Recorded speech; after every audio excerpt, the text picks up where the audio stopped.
Tay, ano pong ginagawa niyo? Bakit niyo dinidilaan yung binti ko? Ah, Huwag kang maingay. Kapag sumigaw ka, bubutasan ko yung tagiliran mo. Pero Tay, mali po yung ginagawa niyo. Hindi ito mali. Tinutulungan ko lang naman kayo. Kung alam mo lamang, Desa, mas kailangan niyo ako ngayon. Kaya kung ako sa'yo, huwag ka na lamang umangal. Magugustuhan mo rin naman ang gagawin ko. Sobra na po itong ginagawa niyo. Mali po ito, Tay. Kung hindi niyo na po ako kayang irespeto, isipin niyo ang anak niyo. Mas gusto niyo po ba na magkasira kayo ni Alex? Hindi mo ako kailangang paalalahanan. Alam ko kung anong ginagawa ko. At maniwala ka, hindi magagalit ang asawa mo. Ano pong ibig niyong sabihin? Mas mabuti nang hindi mo alam. Masasaktan ka lang. Pero huwag ka mag-alala. Iingatan naman kita. Dadahan-dahanin ko lang dahil alam kong inosente ka pa. Tatanggalin ko na tong pang-itas mo, ha? Huwag kang gagalaw kung hindi. Anong sinabi niyo? Permiso? Mga demonyo kayo! Napakasama niyo! Taon 2004. Quezon. Mula nang ikasal si Desa sa 5 taon niya ng kasintahan na si Alex, ay nagpasya ito na doon na lamang sila tumira sa bahay ng mga magulang ng lalaki. Kasama nila roon ang 58 anyos nitong ama na si Lito, at ang ina nito na nakaratay na lamang sa higaan mula ng ma-stroke. Maganda naman ang pagtanggap ng biyanan kay Desa, kaya hindi siya nahirapang pakisamahan ang matanda. Ang nanay naman ng kanyang asawa, bagamat hindi niya ito nakakausap, ay mukhang gustong-gusto rin naman siya para sa nag-iisa nilang anak. Dating nagtatrabaho sa restaurant si Desa, waitress siya doon. Ngunit na magsama na sila ni Alex ay pinahinto na siya ng lalaki sa kanyang pagtatrabaho. Hindi raw magtatagal ay magiging padre de pamilya na ang kanyang nobyo, kaya mas gusto nito na sa bahay na lamang siya. Prinsesa siya kung ituring ni Alex, kaya tumagal ang kanilang relasyon. Pamilya rin ng lalaki ang gumastos para sa kanilang kasal. Simple lang yon dahil hindi pa nila kaya ang magarbong kasal. Isa pa ay kakaunti rin lamang ang kanilang mga inimbita. Bago pa man sila tumira sa bahay ng biyanan, ay nangupahan muna sila sa bayan para malapit pa rin sa trabaho. Ngunit nang sila ay ikasal, si Lito na mismo ang nangumbinsi sa kanya na doon na lang sila tumira sa bahay ng mga magulang ng lalaki para madali silang makapag-ipon ng pampatayo nila ng sariling bahay. Pumayag naman si Desa dahil mas praktikal naman yon para sa kanilang mag-asawa. Isa pa, gusto rin niyang mapalapit sa mga magulang nito dahil matagal na rin siyang hindi nakakaranas ng presensya ng mga magulang. Pagdating pa lamang niya roon ay mainit na ang pagtanggap sa kanya ni Lito. Kung paano siya itrato ng asawa niya ay ganoon din ang ipinakita nito sa kanya, kaya naisip niya na mapapabuti nga siya sa pananatili roon. Dahil panggabi ang trabaho ni Alex, sila lamang ng biyanan niyang lalaki ang naiiwan doon tuwing gabi. Sa umaga naman ay halos maghapong tulog ang kanyang asawa, kaya halos hindi na rin sila gaanong nakakapag-usap. Ang tanging kakwentuhan niya lamang ay si Lito, kaya madaling napalapit ang loob niya sa matanda. Mang Lito, ako na pong bahalang maghanda ng pagkain. Kayo na po ang nagluto nakakahiya naman po kung uupo na lamang ako rito. Ano ka ba, Desa? Tatay na rin ang itawag mo sa akin. Para ka namang ibang tao kung Manlito pa rin ang itatawag mo sa akin. Asawa ka na ni Alex, kaya parang anak na rin kita. Kung papayag ka nga, ay anak na rin ang itatawag ko sa iyo. Sige po, Tay. kung yan po ang gusto ninyo. Yan, ganyan nga. O siya, maupo ka na para makakain na tayo. Salamat po sa pagluluto nyo ng hapunan, Tay. Sa susunod, ako naman po ang magluluto para makatikim naman po kayo ng lutong Kapampangan. Ay, Jesus, ayos lang naman kahit hindi ka magluto. Pero gusto ko rin matikman ang luto ng iba. Sa tagal na kasi naming magkasama rito ng misis ko ay ako lagi ang nasa kusina. Yun din po bang dahilan kaya siya na-inlove sa inyo ng sobra? Ano pa nga ba? O eto, tigman mo to para malaman mo na nagsasabi ako ng totoo. Masarap nga po, Tay. Naku, kung kayo po pala yung palagi magluluto, sigurado na tataba ako rito. Mas mabuti na yung tumaba ka kaysa naman yung mangayayat ka. Kaya kumain ka ng kumain dyan. Sa susunod, ipapatikim ko naman sa iyo ang paboritong ulam ni Mrs., yung ginataang santol.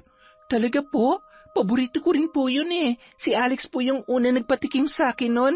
Ayaw-ayaw pa nga ako nung una dahil naasiman ako pero masarap po pala talaga paggata.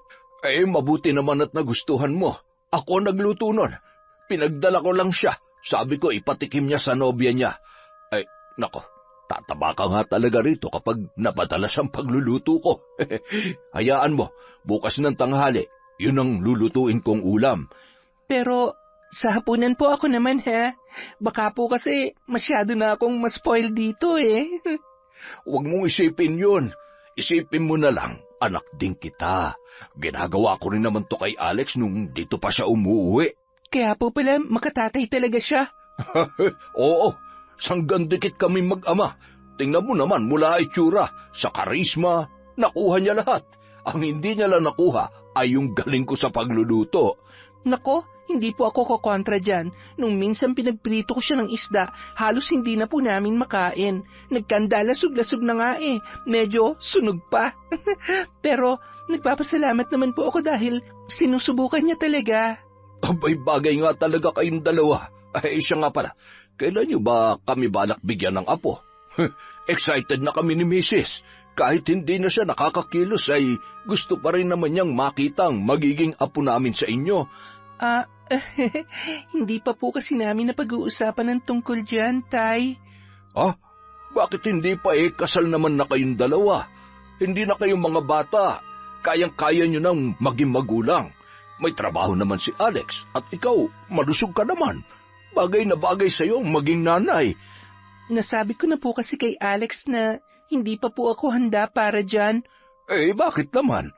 Teka, huwag mong sabihin wala pa nangyayari sa inyo ng anak ko. Ganun na nga po. Mabuti kung ganon. Po? Ang ibig kong sabihin, mabuti kung ganon dahil ang anak ko palang makakauna sa'yo kung sakali. Birhen ka pa pala, ay napakaswerte ni Alex. Pero alam mo, Iha, kahit pinahahalagan mo ang sarili mo, dapat alam mo pa rin kung paano magpaligaya ng isang lalaki. Ayos ka lang ba? Ayos lang po ako. Medyo nagulat lang po ako sa sinabi ninyo. Jesus, bakit ka pa magugulat? Hindi ka naman na bata. Nasa tamang edad na kayo ng anak ko. Hindi na nga po ako bata pero naiilang po ako na pinag-uusapan ng tungkol dyan eh. Siguro po, pag-uusapan na lang namin ni Alex sa susunod kapag meron na po kaming plano. Nakakatuwa talaga kayo. Nung panahon namin, hindi na namin pinag-uusapan yan. Magtatalik lang naman kayo at kayo lang naman ang makakakita sa isa't isa. Kung nahihiya kayong gawin yun dito sa bahay, dahil nandito kami ng misis ko, kaya naman naming magpanggap na wala kaming naririnig o napapansin. Pero kung gusto mo, makikisali ako. Biro lamang yun. Hindi po yata magandang biro yon, Tay. Ito naman, biro nga lamang yun eh. Huwag mo namang seryosohin. Tsaka, masanay ka na sa akin. Mapagbiro talaga tong tatay nyo. Pero, huwag ka mag-alala. Ligtas ka rito. Ako mismo ang puprotekta sa'yo. Bakit po? May mga masasamang loob po ba rito sa inyo? Kahit saan lugar naman, hindi nawawala ang ganoon. Pero hindi mo naman kailangan mag-alala dahil wala naman magtatangkang manakit sa iyo rito. Nasabi na ba sa'yo ni Alex na barangay tanod ako? Nako, baka hindi mo alam. Kinatatakutan ako ng mga siga rito. Kapag may away, palaging ako yung tinatawag nila para umawat kasi alam nila na sa akin lang makikinig ang mga siraulong yon. Magaling po pala talaga kayo. Ay, syempre naman. Hindi lang sa pagiging tanod, pati sa... Mas mabuti po siguro kung kumain na lang tayo, Tay.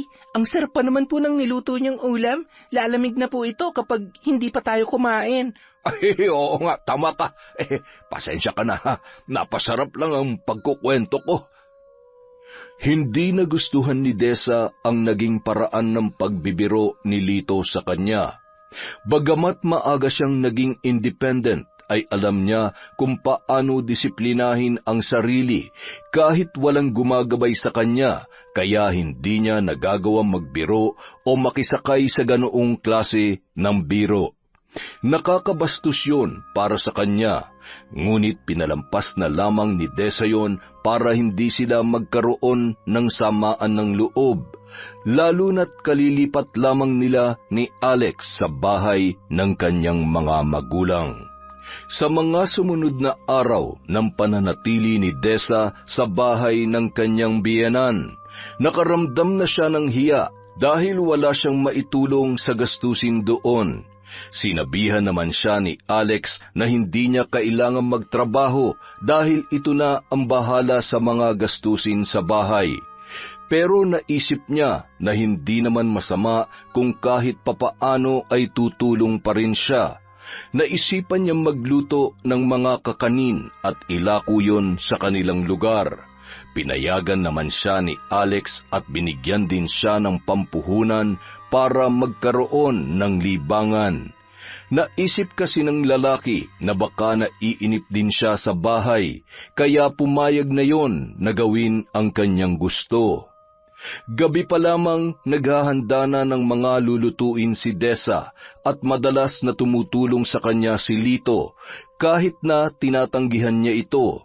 Hanggang sa hinayaan na lamang niya ang matanda sa pag-aakala na nais lamang nitong makatulong sa kanya. Ngunit isang araw, nangyari ang kanyang kinatatakutan. Matapos ang pagtitinda ay nagpresenta siyang magluto ng ulam para sa kanilang pananghalian. Habang nagluluto si Desa ay bigla na lang lumapit si Lito sa kanyang likuran at pasimpleng yumakap sa kanyang baywang. Kumusta yung panglumpiang gulay mo? Patikim nga. Nako, Tay, makakalimutan yung pangalan nyo kapag natikman nyo yan. Talaga? Tay, pakitanggal naman po yung kamay niyo sa bewang ko. Ay, Jesus, para naman akong ibang tao sa iyo anak na nga ang turing ko sa iyo, hindi ba? Wala namang mali siya to, kaya hayaan mo na. Pero Tay, hindi po maganda na basta-basta na lamang po kayo nangahawak kapag ginusto ninyo. Paano po kung may ibang makakita sa atin tapos ibang iisipin? Bakit ba kasi lahat na lang ng gawin ko binibigyan mo na mali siya? Dahil hindi nyo naman po dapat ginagawa yon. Hindi po yun normal. Sa bagay, ganyan talaga kapag wala pang karanasan. Lahat na lang minamasama. Darating ka rin naman sa punto na pagsasawaan ka ng anak ko. Nakakabastos na po kayo, ha? Naririnig niyo po ba ang sarili nyo? Hindi na po maganda yung lumalabas sa bibig nyo, Tay. Masyado ka kasi maarte. Maganda ka nga pero wala ka naman silbi. Simpleng obligasyon mo lang bilang asawa hindi mo pa magawa. Ano ba mahirap doon? Hihiga ka lang naman at bubuka ka sa harap ng anak ko. Ganyan lang po ba kababa ang tingin nyo sa aming mga babae? Kaya nga po gusto kong maghanap buhay para magkaroon din ako ng silbi rito Hindi ba't sinabihan ka na ng anak ko na hindi mo na kailangan magtrabaho? Pero nagpupumilit ka pa rin. Ano, may gusto kang patunayan? Na mas magaling ka sa anak ko? Hindi yun ang silbi mo, kaya kanya pinakasalan. Bigyan mo siya ng anak. Yun ang obligasyon mo bilang asawa. Bakit po ba kasi pinapangunahan yung pagkakaroon namin ng anak? Kung siya nga, hindi ako minamadali Tapos kayo, grabe kayo kung makapagsalita. Hindi naman po kayo ganyan sa akin nung una. Ang hina mo naman kasi.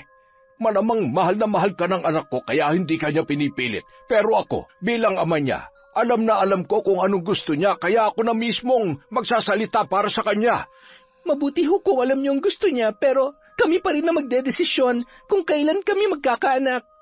Tay naman, ayoko ho na magkaroon tayo ng samaan ng loob habang nandito kami ng asawa ko. Kaya kung pwede sana, wag na lang kayo makialam sa mga desisyon namin bilang mag-asawa.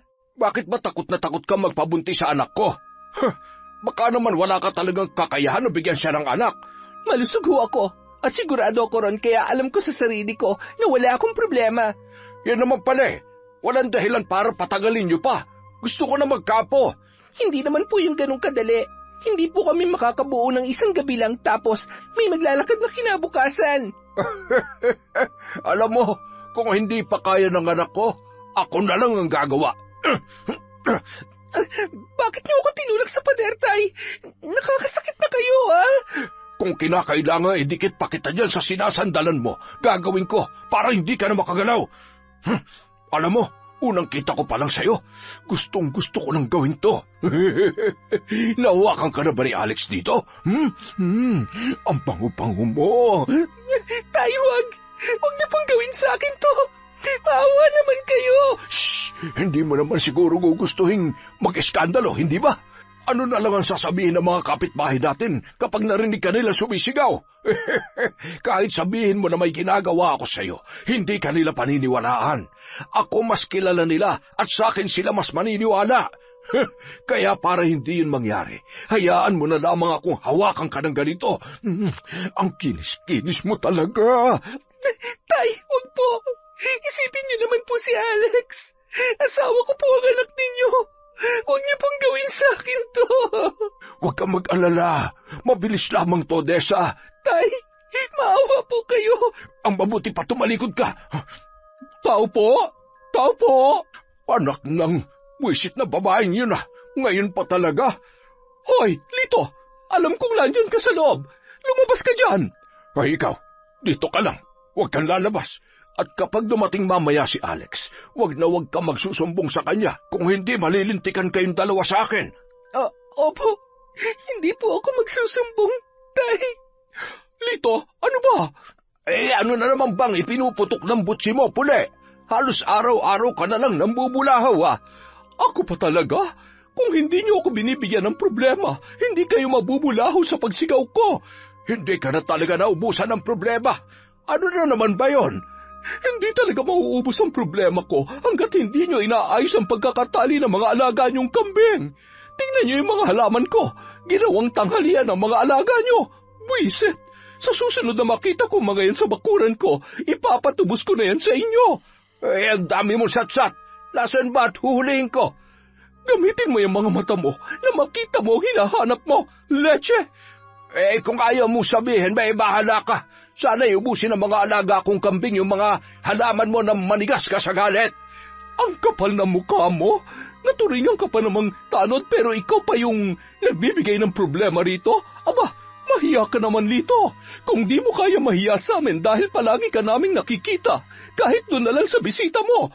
Balita ko dyan na nakatira yung anak mo at yung asawa niya. Kaya pakitaan mo naman ng magandang asal. Hindi yung lantaran mong ipinapakita yung nakakahiya mong pag-uugali. Hoy, tumahimik ka nga! Kapag hindi ako nakapagtimpi, tatahiin ko yung bibig mong chismosa ka.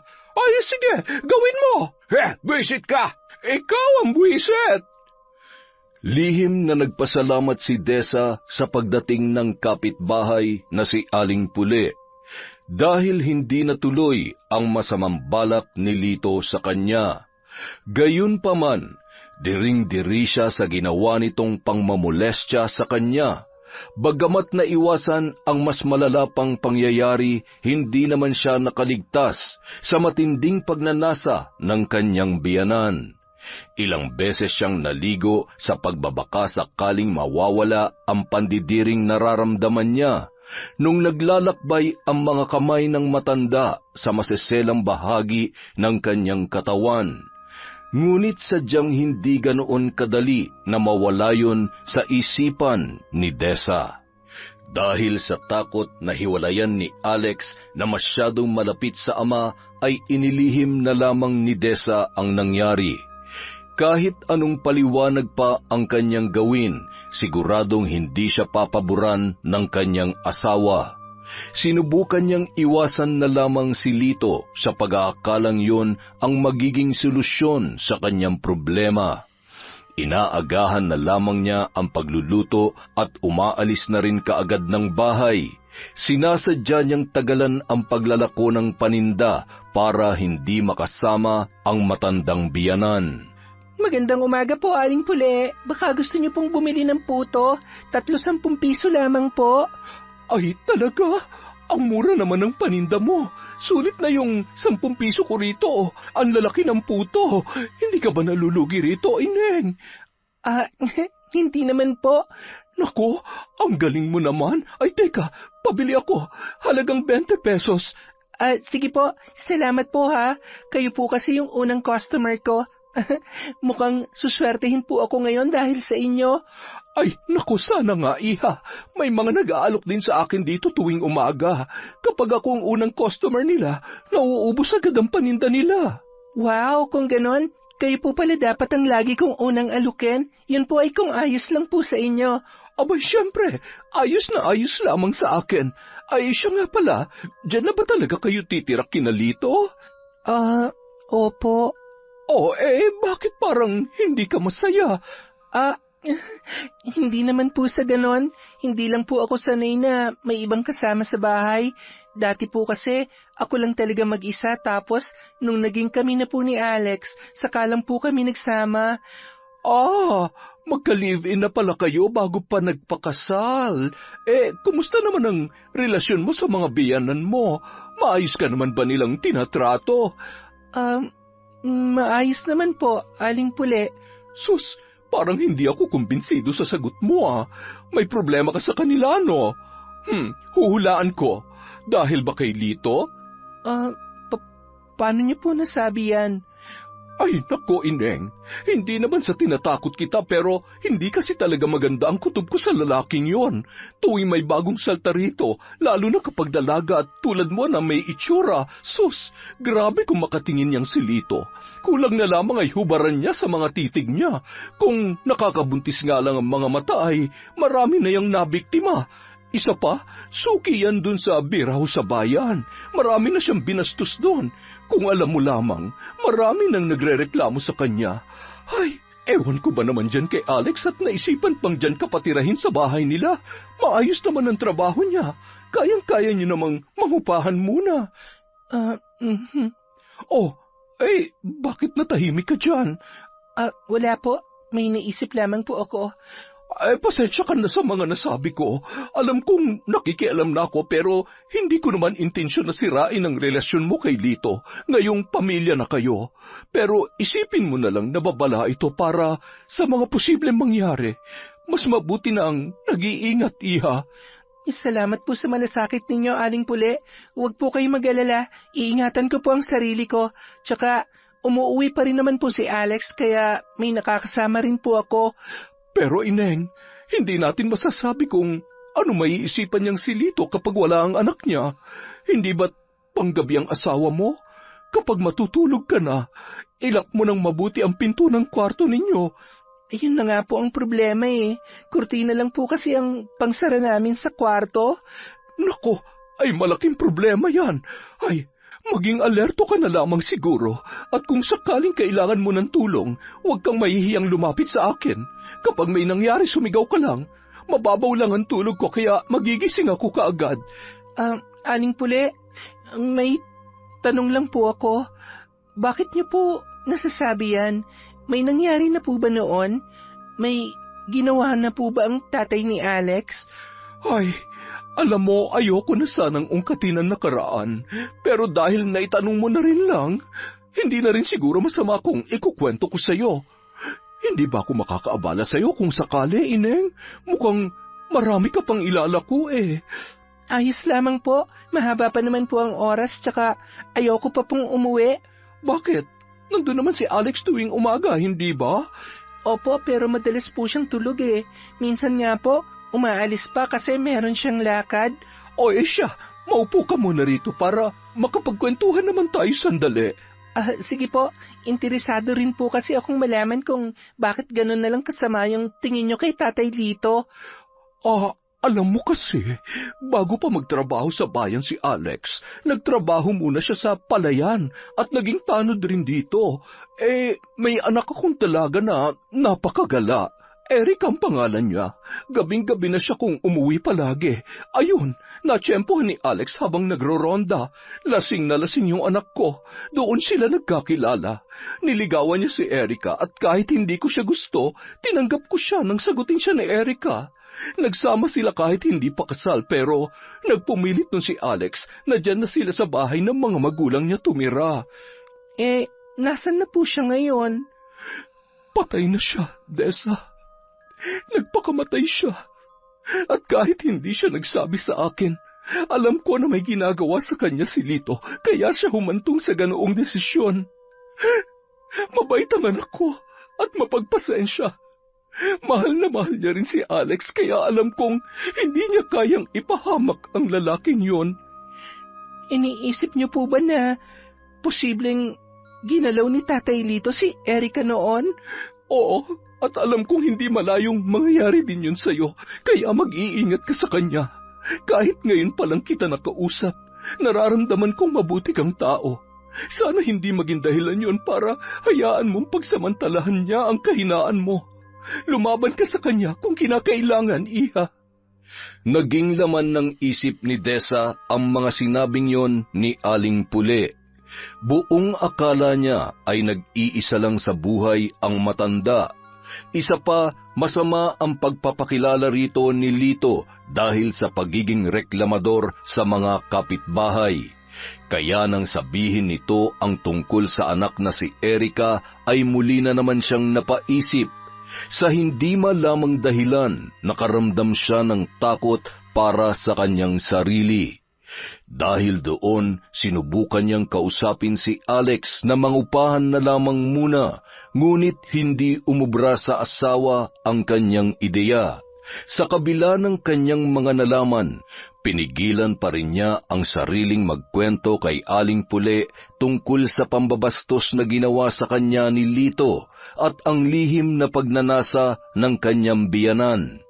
Pinili niyang hindi yun ikwento dahil batid niyang magiging malaking kasiraan yun sa pamilya ng kanyang asawa. Akala ni Desa, makakaligtas na siya sa masamang balak ni Lito dahil sa pag-iwas niya sa matanda. Ngunit isang gabi, nagising na lamang siya nang maramdamang tila may mainit na bagay na dumadampi sa kanyang mga binti. Hindi siya gumalaw nung una sa pag-aakalang panaginip lang yun, ngunit nang imulat niya ang kanyang mga mata, tumambad sa kanya ang matandang biyanan na nakadapa sa may paanan ng kama. Tay, ano pong ginagawa niyo? Bakit niyo tinidilaan ang binti ko? Huwag ka maingay. Kapag sumigaw ka, bubutasan ko yung tagiliran mo. Pero tay, mali po itong ginagawa niyo. Hindi ito mali. Tinutulungan ko lang naman kayo. Kung alam mo lang, Desa, mas kailangan niyo ako ngayon. Kaya kung ako sa'yo, huwag ka na lamang umangal. Magugustuhan mo rin naman ang gagawin ko. Sobra na po itong ginagawa niyo. Maling-mali po ito, tay. Kung hindi niyo na po ako kayang irespeto, isipin niyo naman po yung anak ninyo. Mas gusto niyo po ba na magkasira kayo ni Alex? Hindi mo ako kailangang palalahanan. Alam ko kung anong ginagawa ko. At maniwala ka, hindi magagalit ang asawa mo. Ano pong ibig niyong sabihin? Mas mabuti nang hindi mo alam. Masasaktan ka lang. Pero huwag kang mag-alala. Iingatan naman kita. Dadahan-dahanin ko lang dahil alam kong inosente ka pa. Tatanggalin ko na tong pang-itaas mo, ha? Huwag kang gagalaw kung hindi. Napakawalang hiya niyo. Hayop! Aray ko! Ikaw ang walang hiya! Ang sakit nun, ha! Umalis kayo sa panang ko kung hindi sisigaw ako. Tingnan natin kung makakasigaw ka pa. Napakasama mo. Akala ko pa naman mabuti ka nga dahil masyadong mataas ang tingin sa inyo ni Alex. Pero sagad pala sa buto ang kademonyohan ninyo. Oo, demonyo na kung demonyo, pero hindi ko ito gagawin kung walang permiso ng anak ko. Anong sinasabi niyo? Anong permiso? Kita mo na gulat ka. Mukhang hindi mo pa nga lubos na kilala ang lalaking pinakasalan mo, Dessa. Mga demonyo kayo! Napakasama niyo! Hindi ba nasabi sa'yo ni Alex? Gustong-gusto niya magkaanak pero wala siyang kakayahan para gawin yon. Baog ang anak ko at hindi ikaw ang unang babae na nalagay sa posisyon mo ngayon. Hindi rin ba kinuwento sa'yo ni Alex yung kinakasama niya noon? Ako ang bumuntis sa kanya para magkaroon kami ng apo. Ang kaso nga lang, tanga siya dahil hindi niya kinaya. Siya na mismo ang tumapo sa buhay niya. Napakasama niyo! Hayop! Tumigil ka na! Gusto mo bang tapusin na kita ngayon, ha? Nakakarami ka ng buwisit ka!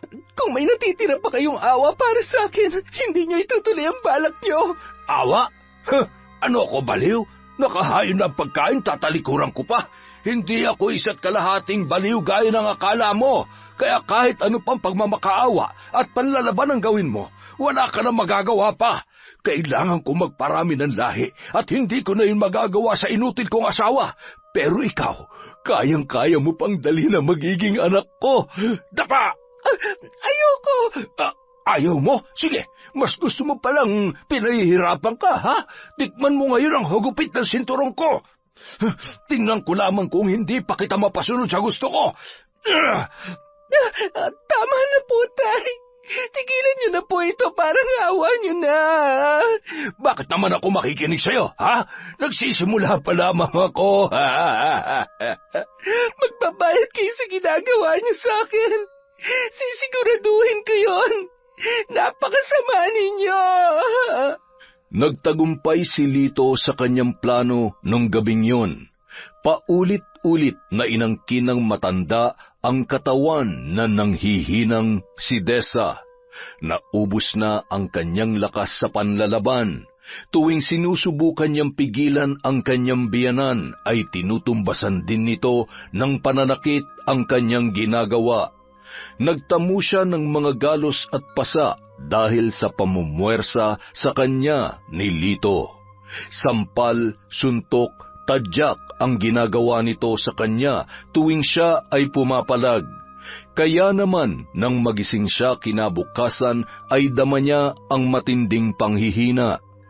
Dahil sa nangyari ay hinintay niya ang pagdating ng kanyang asawang si Alex para isumbong ang ginawa sa kanya ng ama nito.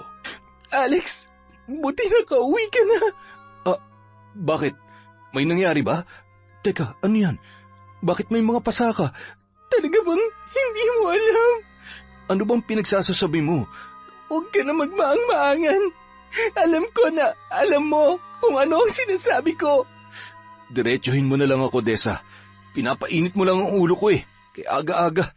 Pagod pa ako sa trabaho. Bakit hinayaan mo lang ang tatay mo na gawin yun sa akin, ha? Hindi na natin kailangan pang pagtalunan yan. Siguro naman marami na siya nasabi sa'yo. Bakit? Kailangan ko pa bang ulitin lahat ng yon para maniwala ka? Kung ano man ang mga narinig mo mula sa kanya, yun na yon. Huwag mo nang ipaulit pa sa akin. Gusto ko na magpahinga. Ang kapal ng mukha mo! Ganun lang yon? Alex, kinahasa ako ng tatay mo. Wala ka man lang bang gagawin? Anong gusto mong gawin ko? Isuplong ko siya sa mga pulis? Huwag kang baliw, Dessa. Ama ko pa rin siya kahit ano pang gawin niya. Pinamoy niya ako. Hindi mo ba naiintindihan kung ano nararamdaman ko ngayon? Asawa mo ako. Ipagtanggol mo naman ako sa kanya. Ipamukha mo sa kanya na mali ang ginagawa niya. Ano ba? Iligo mo na lang yan. Mawala rin yung pandidiring nararamdaman mo.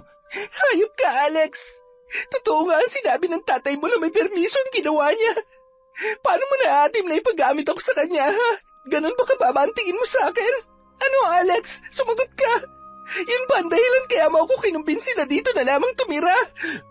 Eh kung sabihin kong oo, anong gagawin mo, ha? Makikipaghiwalay ka? Oo, at aalis ako rito. Kakasuhan ko kayo ng tatay mo. Magkasabot kayo mag-ama. Pagbabayaran niyo ang ginawa niyo sa akin. Sa tingin mo may maniniwala sa'yo na ginahasa ka niya? Baliw. Kayang-kaya kong kontrahin ang sasabihin mo. At sabihing inakit mo si tatay kaya kanya pinatulan. Kaya kung ano man yung pinaplano mo, tigilan mo na dahil hindi yan uubra sa amin. Ganito rin bang ginawa mo nun sa kinakasama mo? Oh, bakit naman siya nasali sa usapan? Hindi mo siya kilala kaya tumahimik ka na lang. Sino yung anak ni Aling Lupe na nagpakamatay? Paano mo nalaman ang tungkol doon? Hindi na mahalaga kung paano ko nalaman. Ang mahalaga ngayon, mapanagot ko kayo mag-ama sa ginawa niyo sa akin. Kung inaakala niyong magpapakamatay rin ako dahil doon, pas nagkakamali kayo. Hindi ako mananahimik na lang at... Wala kang gagawin. Hindi ka magdidemand at lalong hindi ka makikipaghiwalay sa akin. Mula ngayon, hindi ka na pwedeng lumabas ng bahay. Dito ka lang. Ikukulong mo ako? Hayop ka talaga. Hayop na kung hayop, pero gusto ko na magkaanak kaya ako pumayag sa gusto ni tatay. Ano? Nahihibang ka na ba? Kahit mabuntis ako, alam mo sa sarili mo na hindi mo anak yon. Baog ka! Tumahimik ka! Sa ginawa mo, mas lalo mo lang pinatunayan sa akin na isa kang inutil. Anong sinabi mo? Sa susunod na marinig ko pa yan mula sa'yo, sisiguruhin kong hihiwalay tong anit mo sa ulo mo. Bitiwan mo nga yung buhok ko. Ano pa? Huwag mo akong matakot-takot dahil, hindi ako natatakot sa inyo mag-ama. Ganon. Hindi ka pala natatakot, ha? Sige, halika. Bitiwan mo ako. Alam mo, kaya ka nasasaktan dahil masyadong matigas yung ulo mo. Ayoko sanang gawin sa ito pero nagmamatigas ka pa rin. Kaya pasensyahan na lang tayo. Sa susunod, huwag ka na lang lumaban nang hindi ka nasasaktan. Pagod na nga ako sa trabaho. Sakit ka pa ng ulo. Tumingin ka sa akin. Nakikita mo ba tong lubid na hawak ko? Igagapos kita rito sa kwarto para hindi ka na magkaroon ng pagkakataong makalabas dito. Si tatay nang bahala magpakain sa'yo at kung ano man ang gusto niya, wag na wag mong tatanggihan kung gusto mo pang mabuhay ng matagal. Matapos igapos, pinabayaan na lamang ni Alex ang kanyang kaawa-awang asawa. Nadagdagan pa ang mga pasa ni Desa dahil sa panlalaban niya tuwing lumalapit sa kanya si Lito. Naulit pa ang panggagahasa ng matandang biyanan at ginagawa pa yon sa kanya habang nakagapos sa kama.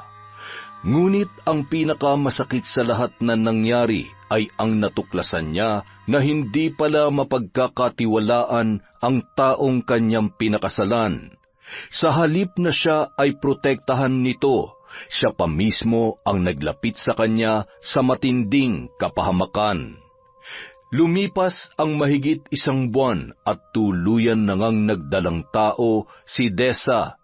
Dinadala niya noon sa kanyang sinapupunan ang anak ng taong bumaboy sa kanya, na nais namang ituring na anak ng kanyang asawa. Pakiramdam niya noon ay para lamang siyang isang hayop na inanakan at yun lamang ang kanyang pakinabang. Hindi na siya muli pang nakalabas ng bahay, lalo na nang lumaki na ang kanyang tiyan. Ngunit noong 4 na buwan na siyang buntis, muli na naman siyang nakaranas ng matinding pang-aabuso. Sa pagkakataong yon ay mas malala pa ang kanyang pinagdaanan. Pinagtulungan siya ng mag-amang Lito at Alex. Halos ikamatay niya na ang kababuyang ginawa ng mga yon sa kanya. Dahil doon, nakunan si Desa. Namatay ang sanggol na nasa kanyang sinapupunan. Sa halip na kaawaan ay siya pa ang sinisi ni Lito sa pagkawala ng bata at nakaranas pa siya ng matinding pambubugbog bilang parusa sa nangyari. Halos ikamatay na ni Desa ang pananakit na yon ni Lito.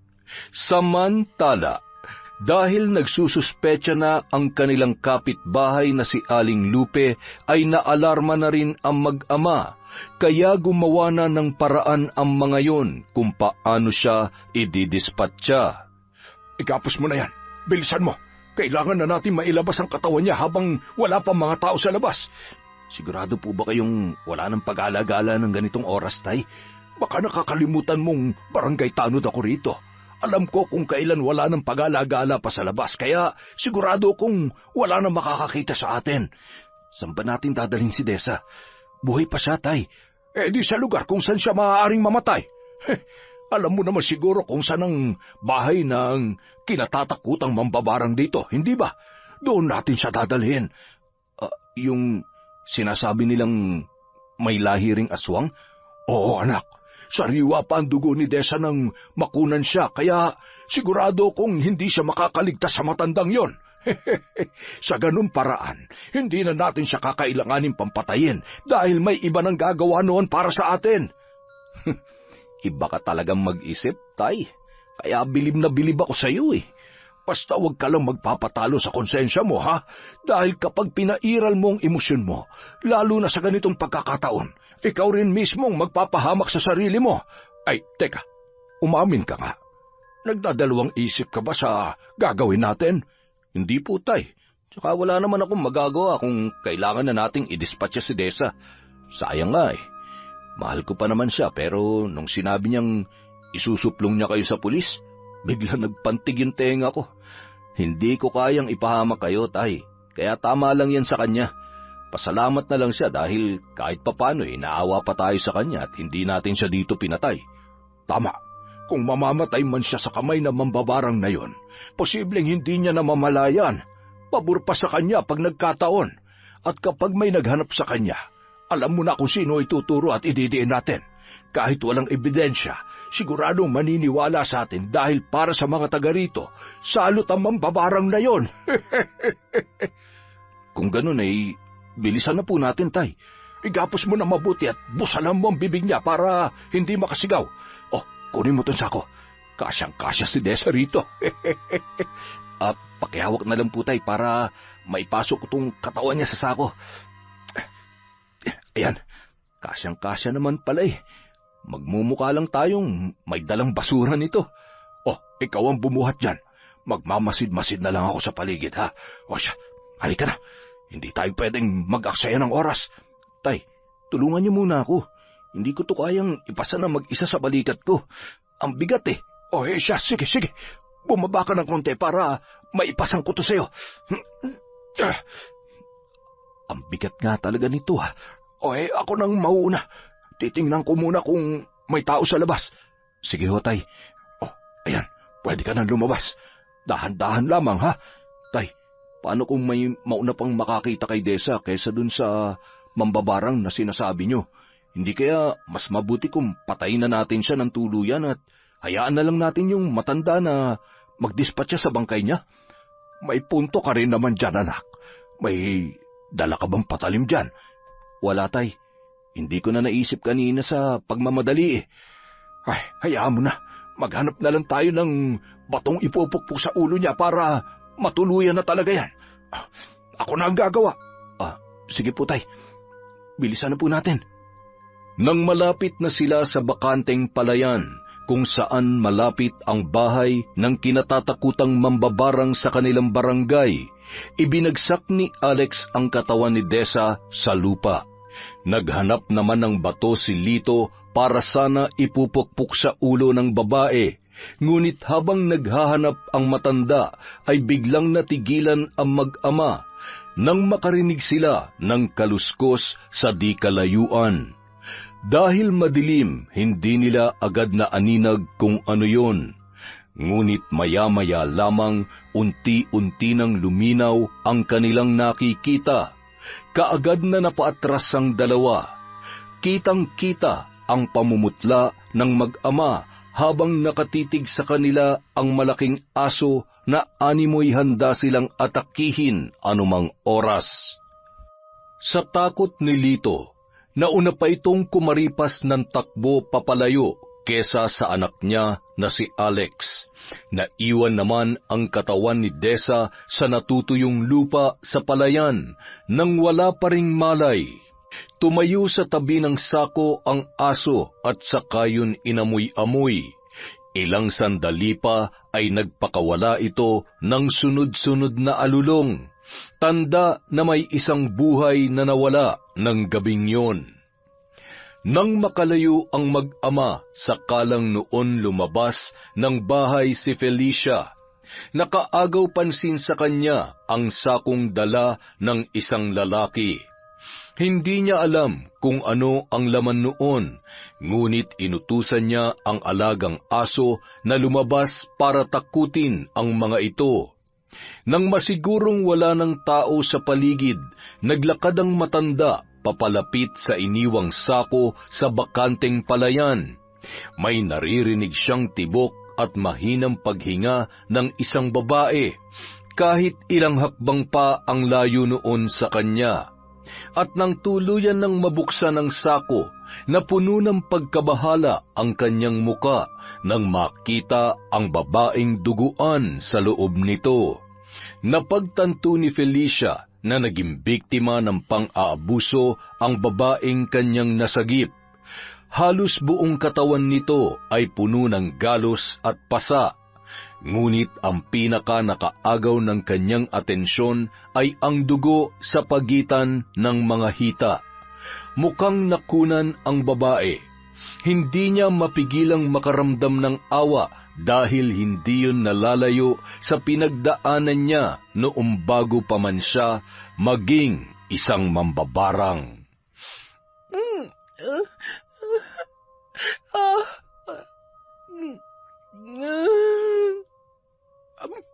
Mabuti naman at gising ka na.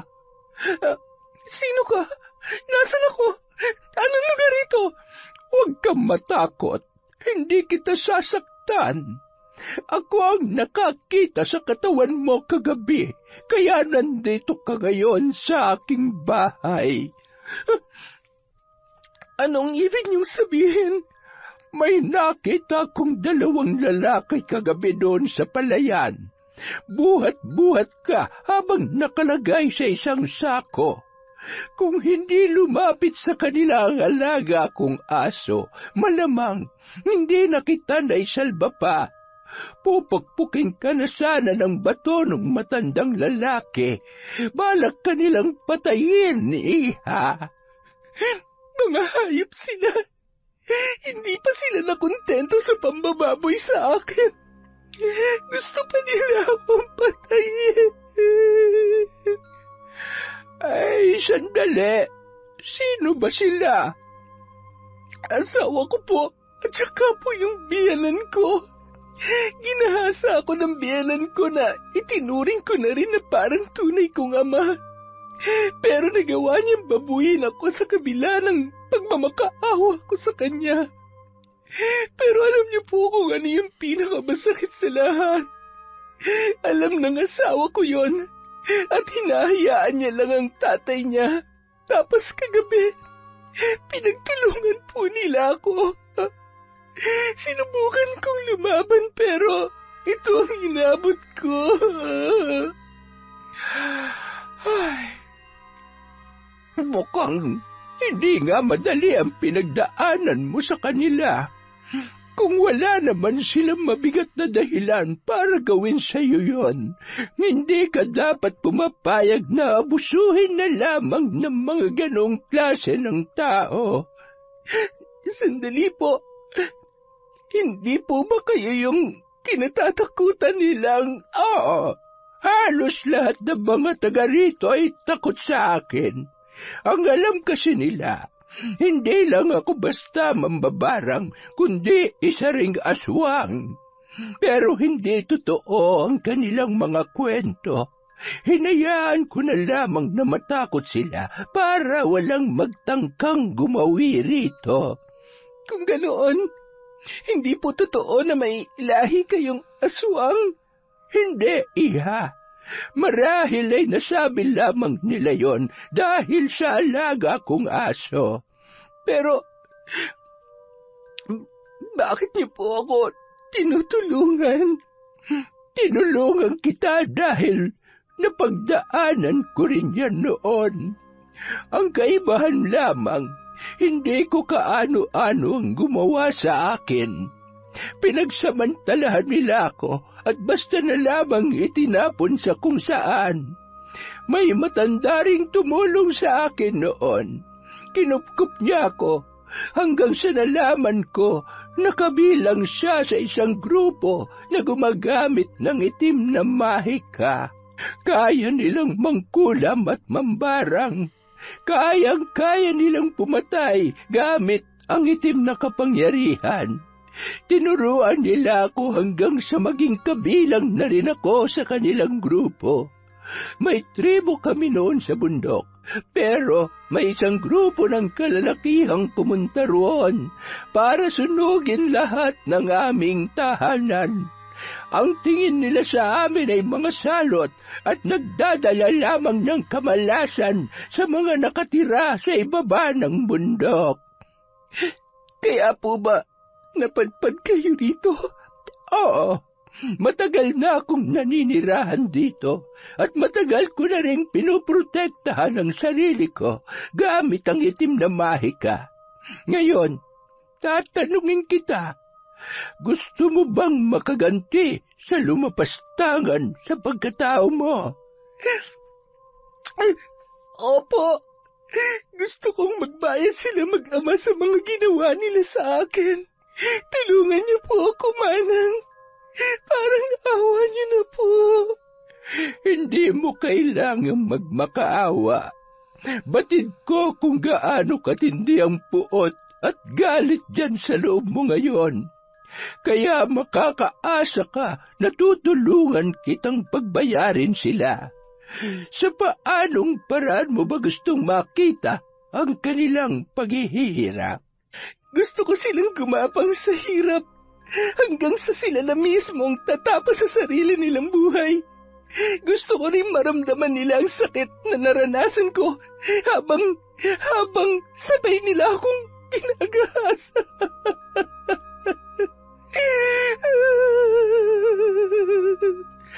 Mangyayari ang gusto mo, Iha.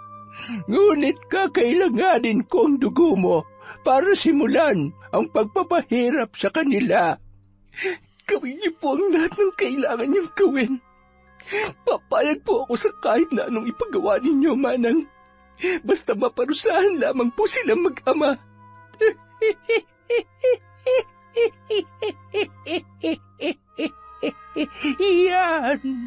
Yan ang tapang na hinihintay ko mula sa'yo. Huwag ka mag-alala. Sa gagawin ko sa kanila, hindi na nila magagawa pang muling lumigaya. Ay, teka, sandali. May kukunin ako. Heto. Ano po yan? Laman ng garapong ito ang mga alupihang ginagamit ko sa pambabarang. Mga alaga ko sila. At kapag nakipagkasundo ka sa among pinagsisilbihan nila, mangyayari lahat ng nanaisin mo sa iyong paghihiganti. Ano po bang kailangan kong gawin? Kailangan ko ang patak ng sariwang dugo na magmumula sa iyo. Tinupad ni Felicia ang pangakong tutulungang makapaghiganti si Dessa. Gaya ng kanyang sinabi ay pinatakan nito ng sariling dugo ang mga insektong gagamitin niya sa mga taong nais nitong paghigantihan. Matapos ang kanilang pag-uusap ay pumasok na siya sa kanyang silid upang simulan ang ritual. Hindi niya sinunog ang hinubad na damit ni Dessa dahil magagamit niya ang dugo mula sa inosenteng buhay na nawala sa babae dahil sa isang makamundo na pagnanasa. Kinagabihan, naghahanda na sa pagpasok sa trabaho si Alex nang makaramdam siya ng pagkirot ng ulo at bahagyang pagkahilo. Hindi siya nakapasok sa trabaho nang mas lumala pa yon sa mga sumunod na oras. At nang matutulog na siya sa kanyang silid, bigla na lamang siyang nakarinig ng mahinang iyak ng sanggol. Hinanap niya kung saan yon nanggagaling, ngunit wala naman siyang nakita. Nagpaulit-ulit ang iyak ng bata hanggang sa unti-unti itong maging isang nakakakilabot na tawa. Napaupo sa kama si Alex at naninigas ang katawan. Nagpalinga-linga yun sa paligid. Nang hindi pa rin mawala ang mga naririnig niyang ingay, ay pinilit na lamang niya ang sariling makatulog. Ngunit kahit anong pilit niya ay hindi yun mangyari. Maya-maya lang, tumambad sa kanyang paningin ang isang anino ng matandang babaeng nakatalikod sa kama. Kalong nito ang umiiyak na sanggol. Sino ka? Paano ka nakapasok dito? Oh, Alex, sinong kausap mo? Ayan tayo. Kanina pa nakatayo dyan yung babae. Kinakausap ko pero hindi naman sumasagot. Ano? Wala namang babae rito, anak. Tayo lang nga nandito sa kwarto mo. Kaya nga ako pumunta rito para kumustahin ang pakiramdam mo, pero sa nakikita ko ay mukhang hindi ka pa maayos. Kung ano-ano na nakikita mo. Seryoso ko, tay. Ayan siya oh. At may kalong pa siyang bata. Umiiyak siya. Anak, meron nga, tay. Bakit ba hindi kayo naniniwala sa akin? Alam mo, ang mabuti pa ay magpahinga ka na lamang muna. Baka bukas mawala na rin ang sakit ng ulo mo. Paalisin niyo siya, tay. Ginugulo niya ako. Ayoko silang kasama rito. Anak, hindi ba't sinabi ko na sa iyo na wala ka namang kasama rito? Ako lang ang kasama mo, wala nang iba. Walang babae at wala ring sanggol. Kaya ng sinasabi mo. Ay, mukhang kailangan na kitang patingnan sa albularyo bukas, ah. Umalis kayo. Alis! Alex, ano pa nangyayari sa iyo? Umalis na kayo! Labis na nag-alala si Lito sa ikinikilos ng kanyang anak. Hindi lang kasi isang beses nangyari na animoy may kinakausap ang lalaki na tanging ito lamang ang nakakakita.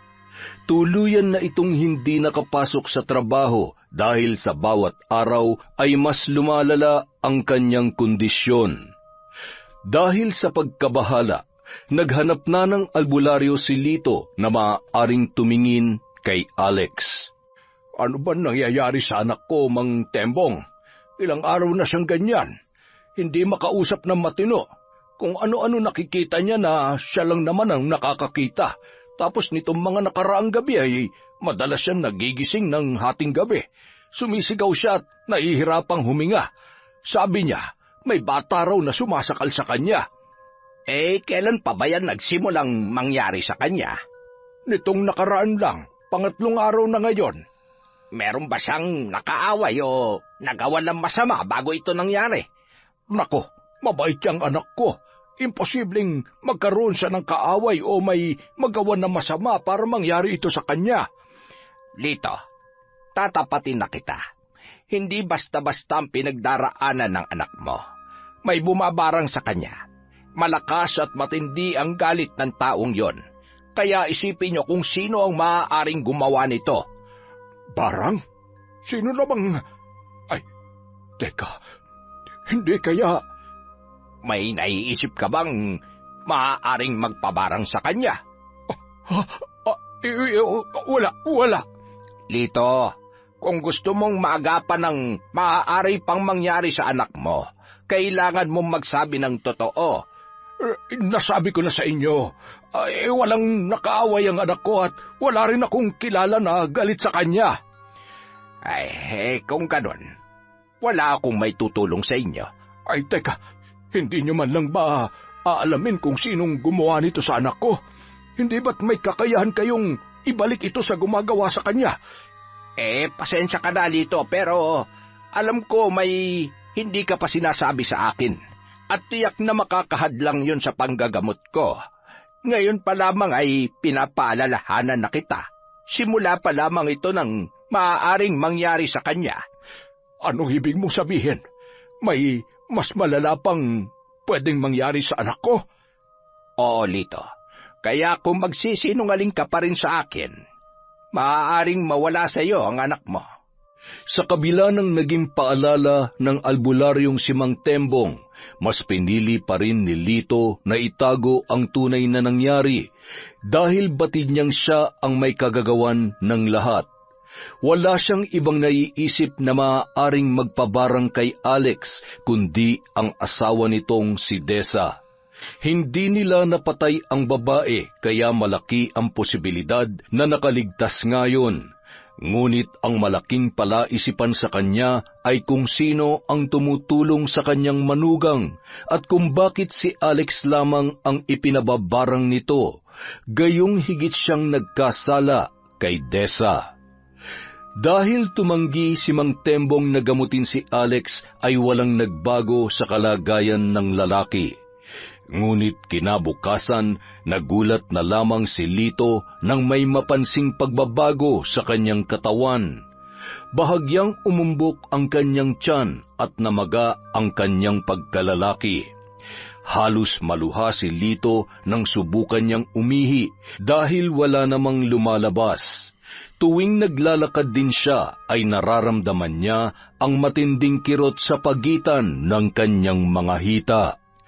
Habang may dinaramdam, dumating pa ang isang trahedya sa pamilya ni Lito. Pumanaw na ang kanyang asawa. Binawian ito ng buhay habang natutulog.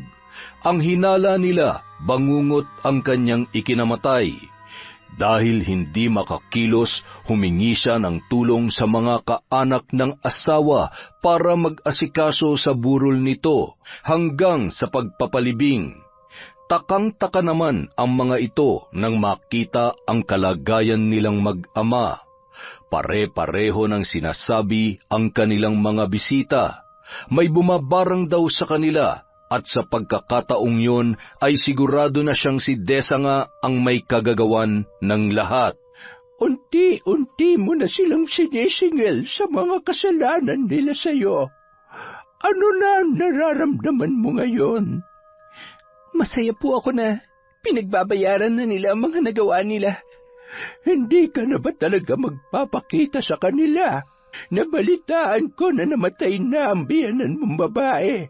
Nasabi mo sa akin na hindi siya kasali sa mga nanakit sa iyo. Gusto ko po sanang pumunta at magpaalam sa kanya kahit sa huling sandali. Pero iniisip ko rin po na baka saktan na naman ako ng biyanan ko. Hindi ka na niya magagawang saktan, Dessa. Sa mga sandaling ito ay unti-unti na ring dumarapo sa kanya ang sumpa. Mahina na si Lito at wala na sa sarili ang kanyang anak, kaya't kahit lumapit ka sa kanila, wala na silang magagawa para muli kang saktan. Isa pa, hindi kita hahayaang pumunta roon nang walang proteksyon. Proteksyon? Oo, proteksyon sa pamamagitan ng isang ritual. Habang nasa ilalim pa sila ng aking sumpa, magiging mahina sila sa harapan mo dahil mas malakas ang galit mo kesa sa kanila.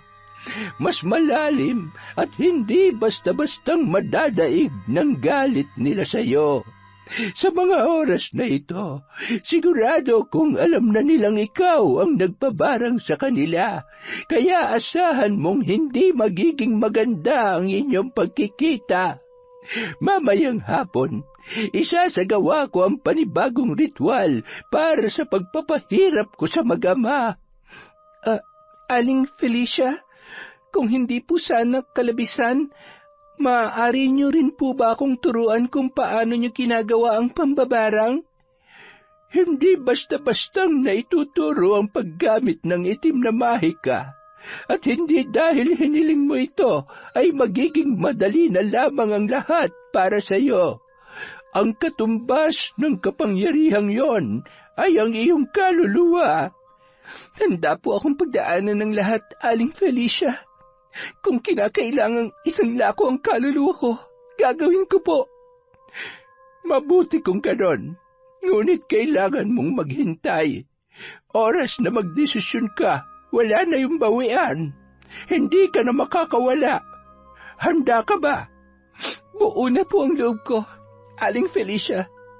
Matapos isagawa ang ritual, ay sa kanya lamang pinayagan si Dessa na pumunta sa burol ng biyanan niyang babae na tanging nagpakita ng tunay na malasakit at pagtanggap sa kanya. Dahil hindi siya maaaring makilala ng mga kamag-anak ng asawa niya, ay nagtungo siya roon nang may saklob na itim na tela.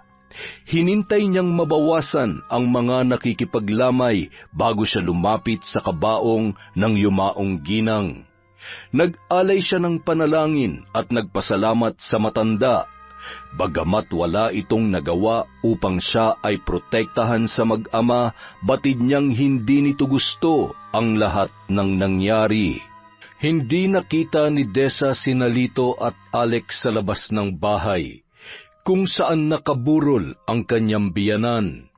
Pasimple siyang umikot sa likod para pasukin ang silid, kung saan siya walang awang pinagsamantalahan ng mag-ama.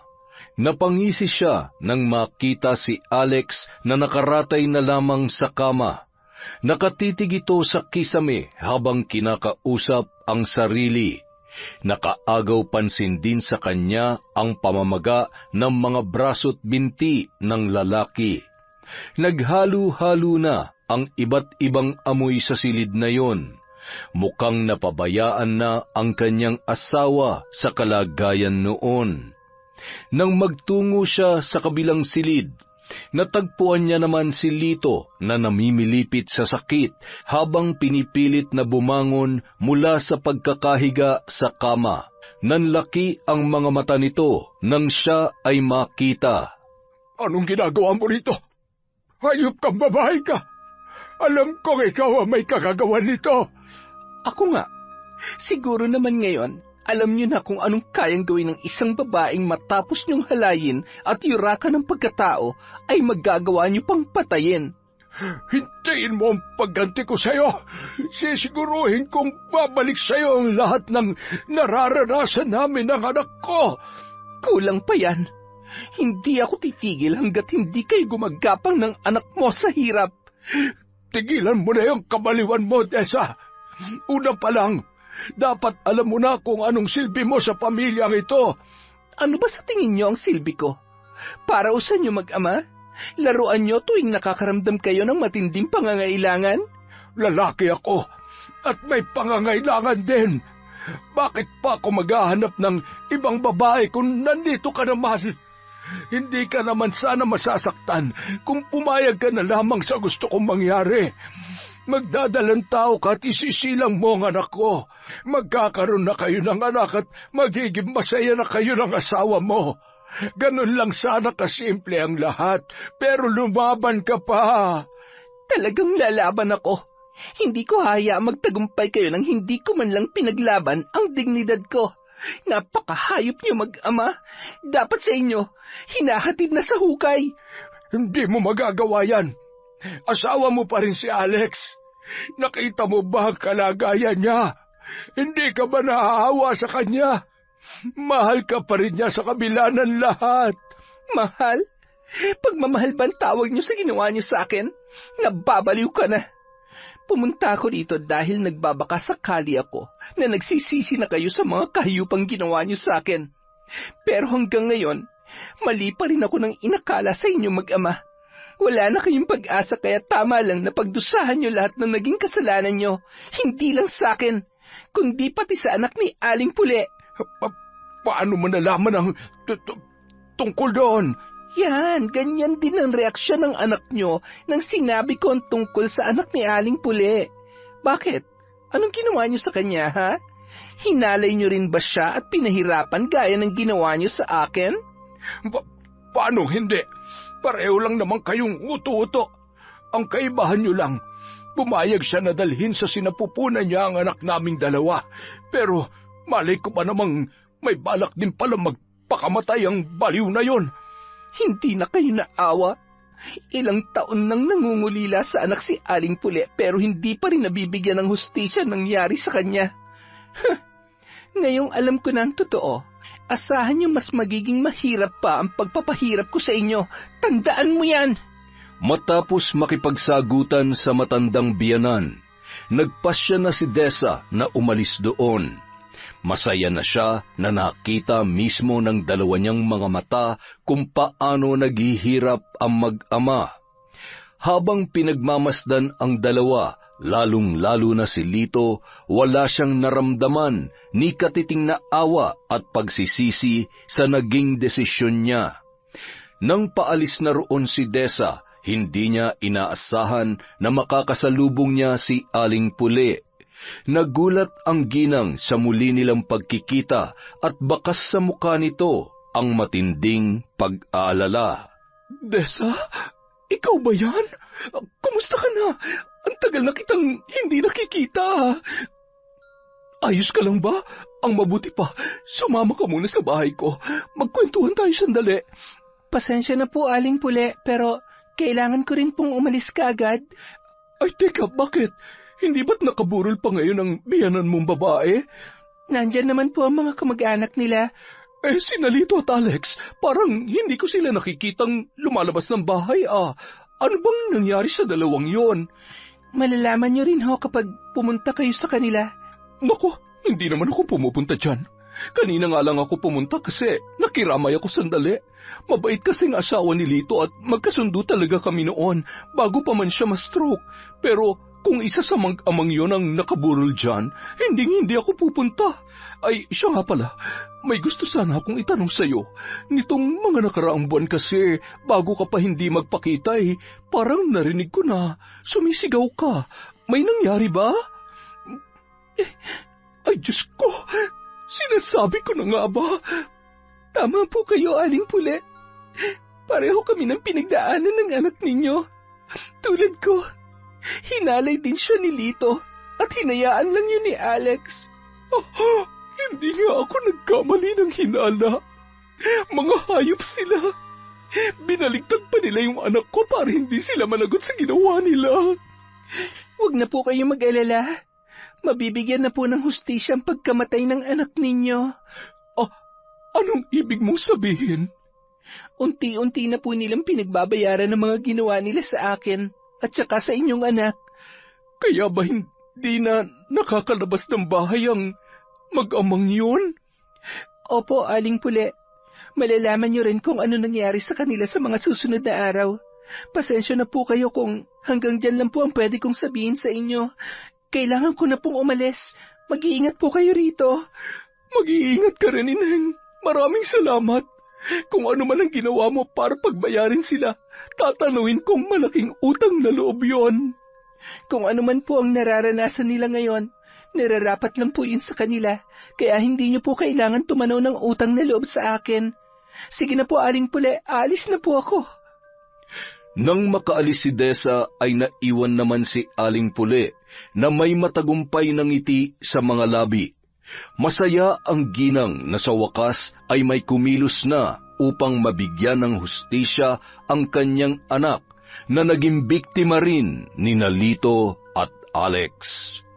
Sa huling gabi ng lamay, tuluyan ng nalaman ng mga kapitbahay at ilan pang mga nakakakilala kay Lito ang sinapit nito at ng kanyang anak na si Alex. Marami ang nalungkot sa nangyari, ngunit mas marami ang natuwa sa karmang inabot ng mag-ama. Matapos ilibing ang asawa ni Lito ay natagpuan itong nangangayayat na at kinakailangan ng gumapang sa sahig dahil hindi na siya makatayo. Kinumbinsi raw ito ng mga kamag-anak na magpadala na sa ospital nang matingnan ang kalagayan, ngunit tumanggi ang matanda. Marahil ay nahihiya sa kalagayan, lalo na't hindi na lamang basta na mamaga ang maselang parte ng kanyang katawan. Nang huling nakita si Lito ay may mga alupihan ng lumalabas sa kanyang tainga at bibig. Hinala ng mga kapitbahay, alupihan ang ginamit ng bumabarang sa matanda. Ngunit nagulat din ang mga nakakakilala sa mag-ama nang kumalat ang kwento na may mga uod na ring lumalabas sa ari ng dalawa. Tatay, anak, parang hindi ko na kaya. Ito na yata ang ikababatay ko. Hirap na ako. Wala pa rin ba kayong nakukuhang manggagamot? Hirap Nahirap na rin ako sa kalagayan ko, Tay. Hindi ko na maigalaw ang mga paa ko at yung... hindi na ako makahihi, Tay. Namamaho na ako rito. Bakit walang gustong tumulong sa atin? Iniwan na tayo ng mga kamag-anak natin, anak. Sa nanay mo lamang sila may pakialam. Yung iba naman, ayaw makialam dahil takot na madamay. Wala ring manggagamot ang gustong sumubok dahil masyadong malakas ang mambabarang na nakuha ni Desa. Puwisit na po ito para na tayong papasok sa impyerno. Tay, buti pa humingi na lang tayo ng tawad kay Desa. Magmakaawa tayo sa kanya. Baka sakaling gumaling pa tayo, Tay. At sa tingin mo, patatawarin ka ng babaeng yon. Matindi ang galit niya sa atin, Alex. Kahit lumuhod ka pa at lumuha ng dugo, hindi niya na tayo patatawarin. Baka nakakalimutan mo ang ginawa mo sa kanya. Halos patay mo na siya nung gabing inahanay natin siya, kaya ganun na lamang ang galit niya sa atin. Nakausap niyo siya ng burol ni nanay, hindi ba? Bakit hindi pa kayo humingi ng tawad sa kanya, Tay? Bakit ako? Ako lang ba nagkasala sa kanya? Ikaw dapat ang ko. Maunang gumawa nun dahil asawa ka niya. Nasaktan mo siya ng husto. Pero kayo ang may pakana ng lahat nito, mula kay Erika hanggang kay Desa. Kung bakit kasi hindi mo mapigilan yung sarili mo tuwing nakakakita ka ng babae. Pati tuloy ako napahamak. Ano? Talagang kayo mo pa ako sisisihin? Baka nakakalimutan mong pumayag ka at ginusto mo rin lahat na nangyari. Ikaw pa nga mismo ang narakot sa Erika yon para hindi magsumbong kay Pule. Pasensya na, Tay. Pero hindi ko na kayo masasamahan. Suko na ako, Tay. Ay, sandali. Alex, bitiwan mo yung kutsilyo. Huwag mong...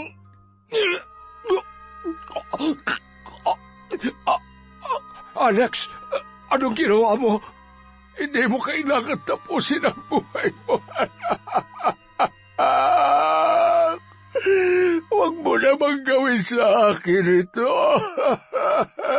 Anak ka.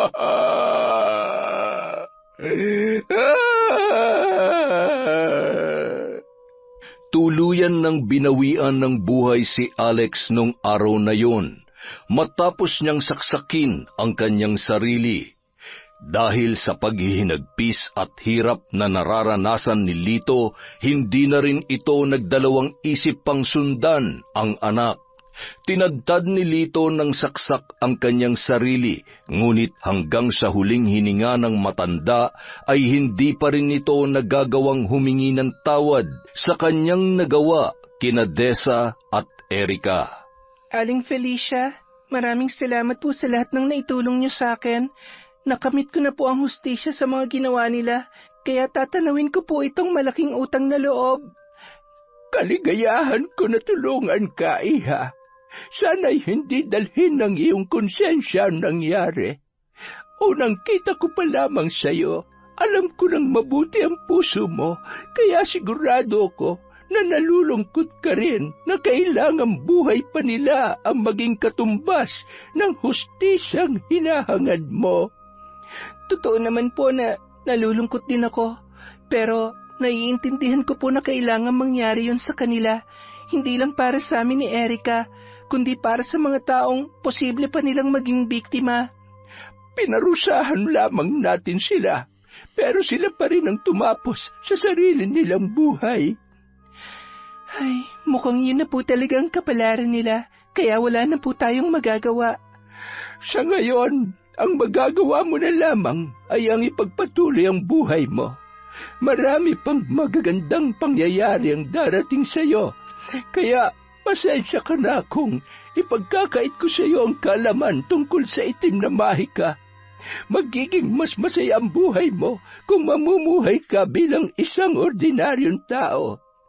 Pero huwag mong kakalimutan na kapag kinailangan mo muli ang tulong ko, palaging bukas ang bahay ko para sa iyo. Maraming salamat po, Aling Felicia. Hindi ko po alam kung bakit salot ang tingin sa inyo ng ibang tao. Kung alam lang po sana nila kung gaano kabuti ang puso ninyo.